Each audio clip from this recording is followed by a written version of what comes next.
नमस्कार विद्यार्थियों, मैं Manish Kumar Sharma LCM science academy पे आप सारे विद्यार्थियों का हार्दिक स्वागत और अभिनंदन करता हूं। विद्यार्थियों, हम कर रहे थे अलग अलग स्टेट के 2023 बीएससी नर्सिंग एंट्रेंस एग्जाम के सॉल्यूशंस, जिसमें हमने राजस्थान बीएससी नर्सिंग 2022 का पेपर सोल्व कर लिया है, झारखंड बीएससी नर्सिंग 2023 का पेपर सोल्व कर लिया है। इसी श्रृंखला में हम आज प्रारंभ करते हैं बिहार बीएससी नर्सिंग 2023 का बीएससी नर्सिंग का जो पेपर था उसका सॉल्यूशन करेंगे, उसका पेपर एनालिसिस भी करेंगे। जो 2024 में पेपर देंगे उन विद्यार्थियों के लिए कुछ सजेशन भी देंगे। आज की क्लास में हम बायोलॉजी के क्वेश्चन को सोल्व करेंगे। अगर पेपर पैटर्न की बात करें तो आपको तीनों सब्जेक्ट के 100 क्वेश्चन है वो मिलेंगे। मतलब बायोलॉजी के 100 क्वेश्चन, केमिस्ट्री के 100 क्वेश्चन और फिजिक्स है उसके भी आपको 100 ही क्वेश्चन मिलेंगे। 100 क्वेश्चन को एक वीडियो में डालना मेरे हिसाब से थोड़ा रोचकता है वो खराब हो जाती है, इसलिए हमने ये सोचा है कि 35-35 क्वेश्चन आपको एक एक वीडियो में करवाए जाएंगे, ताकि कम समय का वीडियो और आप जो देखो तो थोड़ा सा इंटरेस्ट बना रहे, क्योंकि 100 क्वेश्चन एक साथ करना मेरे हिसाब से एक बोरियत का काम है आपके लिए। ठीक है, तो अपने पार्ट में इसको डिवाइड कर रहे हैं। आज 35 क्वेश्चन का सॉल्यूशन करेंगे। कैसे क्वेश्चन है, कहां से आए हैं, आपको बताई जाएगी। तो प्रारंभ करते हैं पहले क्वेश्चन से। और एक बात और, मैंने आपको हर वीडियो में मैं आपको बोल रहा हूं कि कोई भी स्टेट हो, चाहे विद्यार्थी छत्तीसगढ़ का हो, चाहे वो झारखंड का हो, चाहे वो राजस्थान का हो, चाहे वो बिहार का हो, चाहे वो यूपी का हो, चाहे वो एमपी का हो, चाहे वो हिमाचल का हो या उत्तराखंड का हो, चाहे वो एम्स बीएससी नर्सिंग की तैयारी कर रहा हो, क्वेश्चन मित्रों रिपीट होते हैं। और आप क्या करना, 2023 के सभी स्टेट के पेपर डाउनलोड करके प्रिंट निकाल लेना। आपको खुद पता चल जाएगा कि कितने क्वेश्चन एक्सचेंज हो रहे हैं अलग अलग स्टेट में। आई बात समझ में? तो बढ़ते हैं, करते हैं प्रारंभ। लीजिएगा जी, पहला क्वेश्चन, जीवाणुओं के किस समूह को रश्मि कवक कहा जाता है या रश्मि कवक कहा जाता है? यह आपकी 11वीं क्लास में जो पंच जगत प्रणाली है उसमें से क्वेश्चन है। कवक कहा जाता है जीवाणुओं का जो क्लासिफिकेशन है उसमें। तो इसका सही उत्तर है वो क्या है? एक्टिनोमाइसिटीज। सही उत्तर क्या होगा? एक्टिनोमाइसिटीज को रश्मि कवक कहते हैं, क्योंकि ये कवक की तरह कॉलोनी बनाकर रहते हैं। अगला क्वेश्चन मित्रों, पादप कोशिका भित्ति में पाया जाने वाला सेल्यूलोज बना होता है। देखो कितना अच्छा क्वेश्चन है। पादप कोशिका भित्ति, प्लांट सेल वॉल सेल्यूलोज से बनी होती है, सभी को पता है। और क्वेश्चन ये आता है कि बनी किसकी होती है? सेल्यूलोज की। लेकिन सेल्यूलोज कौन सा, अल्फा या बीटा?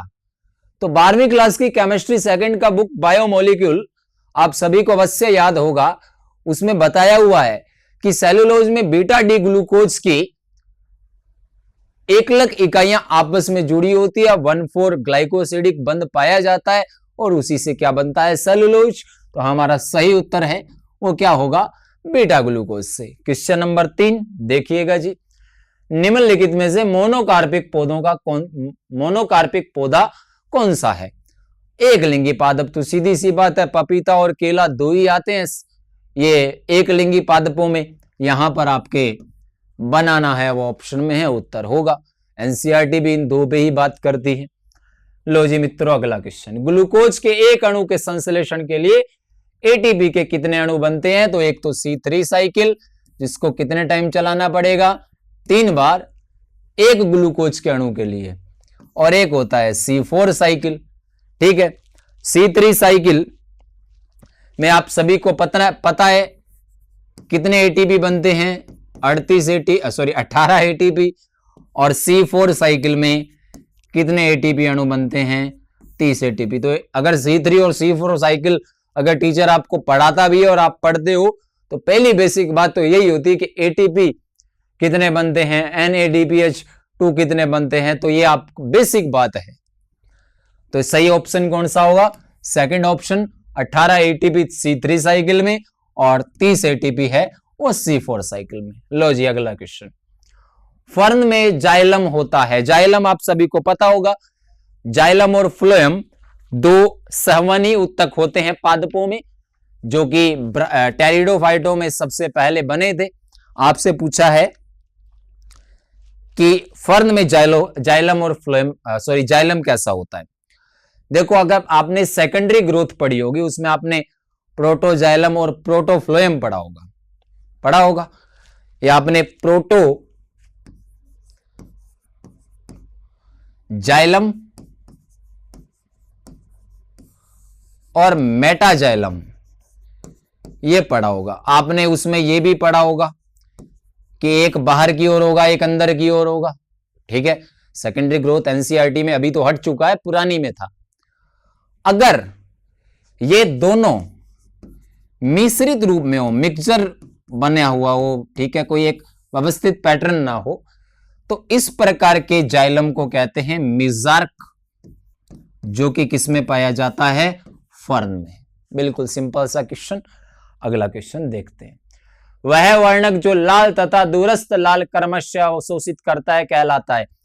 एनसीईआरटी प्रकाश संश्लेषण पढ़ोगे तो वर्णक और रंग की तरंग दे रखी है कि अलग अलग वर्णक अलग अलग प्रकाश को अवशोषित करते हैं, जैसे chlorophyll A, chlorophyll B, cytochrome, ठीक है, जेंथोफिल, फाइटोक्रोम, ये सब। आपसे पूछा है लाल और दूरस्थ लाल को अवशोषित करने वाला कौन है, तो कौन है जी? फाइटोक्रोम। एनसीईआरटी से क्वेश्चन उठाया हुआ। ऐसी अवस्था जिसमें फिलामेंट को एंथर अपनी पूरी लंबाई तक जुड़े रहे, फिलामेंट और एंथर अपनी पूरी लंबाई तक जुड़े रहते हैं, क्या कहते हैं? ठीक है, देखिएगा जी। अगर इसमें बात करें तो इसका सही उत्तर है वो सिनेंड्रस होता है, कि पूतंतु और परागकोश वो पूरी लंबाई में आपस में जुड़े हुए हो, तो इसको हम क्या कहते हैं? सिनेंड्रस। सिंपल सा डेफिनेशन का क्वेश्चन है, कोई लंबी चौड़ी बात इसमें है नहीं।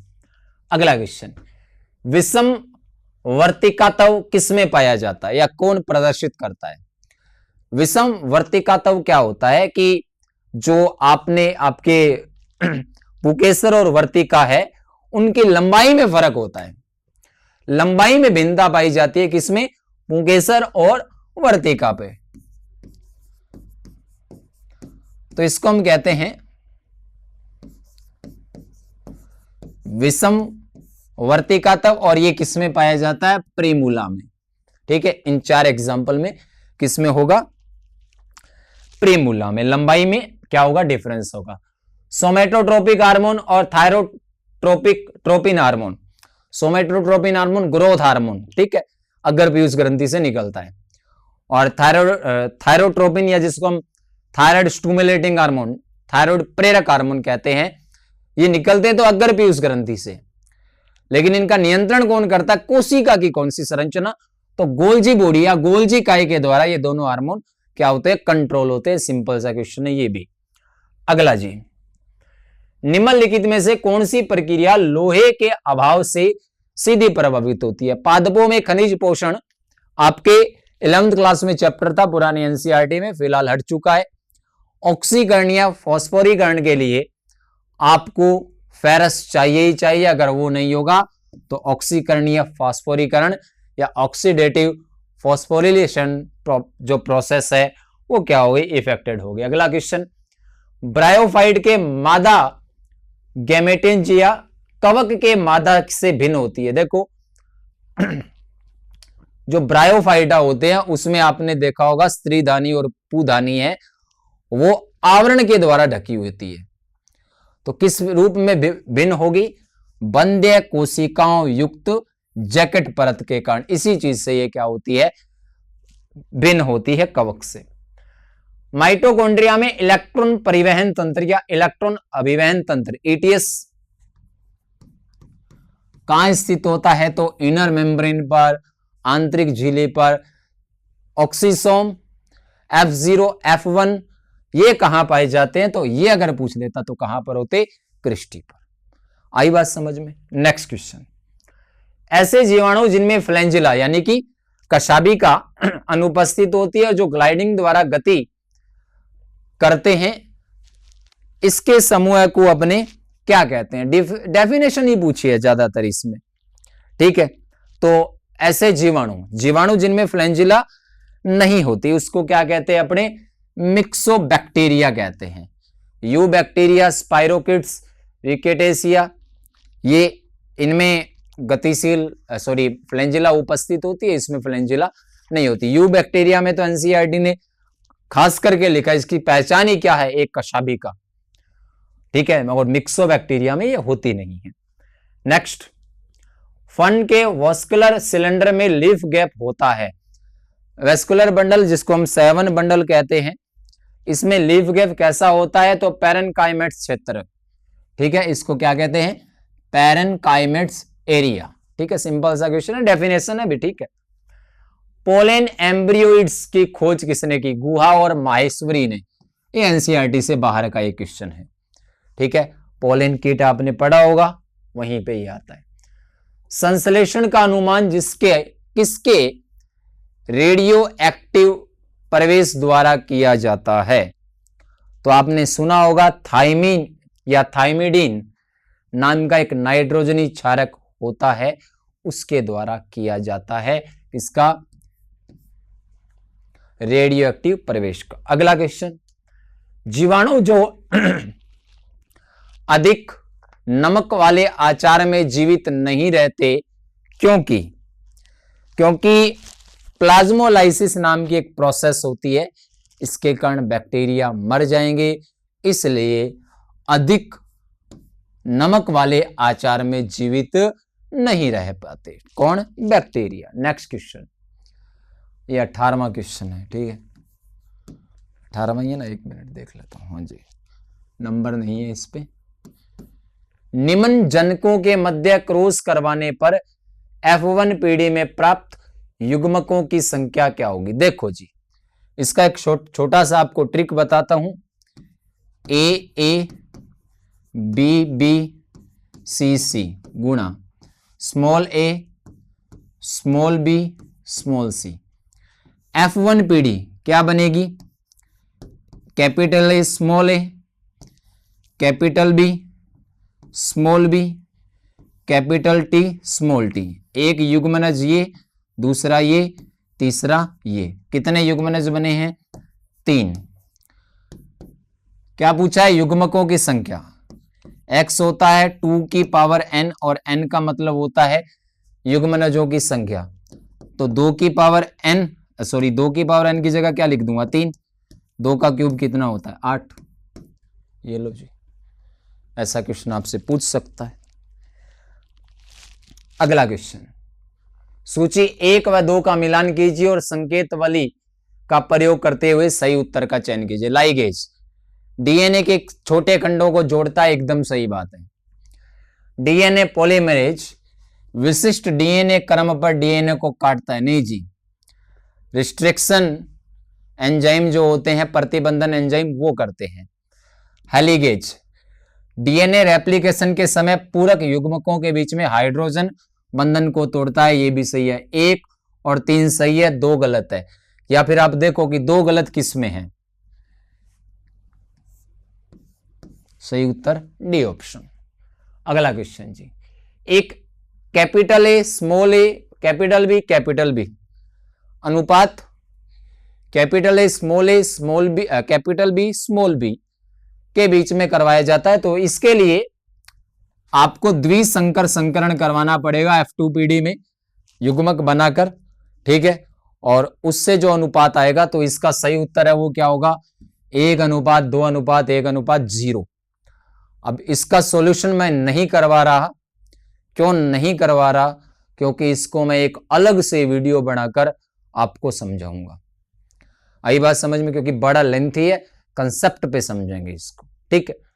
अगला क्वेश्चन, निम्न में से कौन सा पौधा भारत में पागल की दवा के नाम से जाना जाता है? सरपगंधा। पागल की दवा सरपगंधा। अगला क्वेश्चन, चावल की खेती के लिए पंख गोल मडबोल तकनीक का उपयोग किसने आरंभ किया था?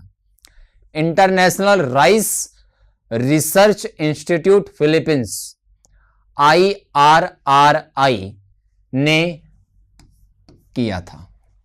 बहुत अच्छा क्वेश्चन है ये, ठीक है। अगला क्वेश्चन, मंद गति से श्वसन करने वाले पादप तथा पादप उत्तक कौन है? देखो जैसे जैसे अपने बूढ़े होते जाते हैं अपना सांस फूलने लगता है या श्वसन में प्रॉब्लम होने लगते, तो पौधों में भी वही होगा कि जैसे जैसे परिपक्वता बढ़ती जाएगी या प्रौढ़पन आता जाएगा, बुढ़ापा आता जाएगा, श्वसन की दर क्या हो जाएगी? धीमे हो जाएगी। तो इसका उत्तर क्या होगा? प्रौढ़ पौधे यानी कि बूढ़े और परिपक्व उत्तक, ठीक है। अगला क्वेश्चन, मेंडल के नियम सर्वप्रथम किस वर्ष प्रकाशित हुए? 1866। प्रयोग किए थे इसने 1857 से 1863 तक, 7 साल तक 7 विपर्यासी लक्षणों पर मेंडल ने अपने प्रयोग किए थे, ठीक है, जब भारत में 1857 की क्रांति हुई थी। वह चित्र जिसके द्वारा एक जाति का कैरियोटाइप व्यक्त किया जाता है क्या कहलाता है? इडियोग्राम। ये सिंपल सा क्वेश्चन है, एनसीईआरटी से। न्यूक्लियाई की पूर्व खोज के संबंध में निम्न में से कौन सा स्पष्टीकरण श्रेष्ठ है? न्यूक्लियाई फ्लेमिंग ने खोज की थी। फ्लेमिंग ने बोला था कि केंद्रक में मिलने वाला पदार्थ जो क्षारीय अभिरंजक से अभिरंजित होता है, और यही बात अपने से पूछी है। न्यूक्लियाई अन्य कोशिकीय भागों की तुलना में गहरे रंजित होते हैं। अगला क्वेश्चन, निम्न में से कौन सी पादप जाति कोशिका सिद्धांत का अपवाद है? विषाणु, वायरोइड, प्रियोन, आरबीसी और चालनी नलिका फ्लोएम में जो पाई जाती है, ये क्या होते हैं? कोशिका सिद्धांत जो स्वान और स्लाइडेन द्वारा और नया कोशिका सिद्धांत रुडोल्फ विर्चोफ के द्वारा दिया गया, उसके एक्सेप्शन है। तो इसमें वायरस देखो, वाउचेरिया ब्रेकोफटाई सुना होगा आपने, ये क्या होता है? कोशिका सिद्धांत का अपवाद, एक्सेप्शन। द्वितीयक कोशिकाओं को विभाजित नहीं किया जा सकता है क्योंकि इनमें विभाजन की क्षमता नहीं होती, एकदम सही बात है। इनमें केंद्रक नहीं पाया जाता, एकदम सही बात में। इनमें विभेदीकरण के दौरान निश्चित अनुत्क्रमणीय परिवर्तन, मतलब वापिस से परिवर्तन नहीं होगा, ये होता है। उपरोक्त सारे सही है। सेकेंडरी ग्रोथ वैसे हट गया है अभी। पराग मात्र कोशिकाओं में अर्धसूत्री विभाजन के पश्चात, पराग मात्र कोशिका जिससे परागकण बनते हैं, लघु बीजाणु के पश्चात कोशिका द्रव्य का विभाजन क्या कहलाता है? तो साइटोकाइनेसिस कहलाता है। सिंपल सा है ये तो, ठीक है। अगला, पौधों में उत्पन्न होने वाले प्रत्येक ग्लूकोज अणु के लिए एटीपी और एनएडीपीएच कितना चाहिए? तो सीधी सी बात है, 18 एटीपी और 12 एनएडीपीएच। ये पहले भी बोला था, C3 साइकिल एक ग्लूकोज अणु के लिए 3 बार चलाना पड़ता है। इसमें 18 एटीपी और 12 NADPH2 है, वो निर्मित होते हैं, और ये बेसिक बात है, C3 साइकिल आपने पढ़ा होगा। एगार एगार जिलेडियम और ग्रेसिलेरिया से प्राप्त होता है। जेली और आइसक्रीम बनाने में, सूक्ष्म जीवों के संवर्धन में किया जाता है। जिलेडियम और ग्रेसिलेरिया क्या है? शैवाल है, आप सभी को पता होगा, एनसीईआरटी से ये। उसके बाद में वोल्कमैन्स कैनाल पाए जाते हैं। हड्डियां जो होती है उसमें छिद्रित नलिकाएं पाई जाती है, जिनको वोल्कमैन्स कैनाल या नलिका कहते हैं। तो ये किसमें होता है? हड्डियों में। आपने कंकाल तंत्र में पढ़ा होगा। भारत में हरित क्रांति के जनक MS स्वामीनाथन, जिनको अभी भारत सरकार ने भारत रत्न, भारत के सर्वोच्च पुरस्कार से नवाजा गया। अपने दक्षिण भारत के रहने वाले थे ये, और हरित क्रांति के बाद हरित क्रांति के जनक है ये। और इसके बाद ही भारत है वो खाद्यान्न में विश्व में बहुत ही अग्रिम पंक्ति में है, आ चुका है। अब तो हम गेहूं वगैरह गरीब देशों को भेजते हैं। निम्न में से पुनरुद्ध भवन की क्षमता सर्वाधिक, प्लेनेरिया। आपने पढ़ा होगा क्लासिफिकेशन जंतु जगत में, पुनरुद्ध भवन की क्षमता प्लेटिहेल्मिन्थीज में, प्लेनेरिया में सबसे ज्यादा होती है। अगला क्वेश्चन, जलीय प्रदूषण, वाटर पॉल्यूशन सबसे ज्यादा किसके कारण होता है? तो उद्योगों से, जो फैक्ट्रीज वगैरह है, इंडस्ट्रीज वगैरह है, उनसे जो वेस्ट निकलता है, अपशिष्ट निकलता है, वो जल प्रदूषण सबसे ज्यादा करता है।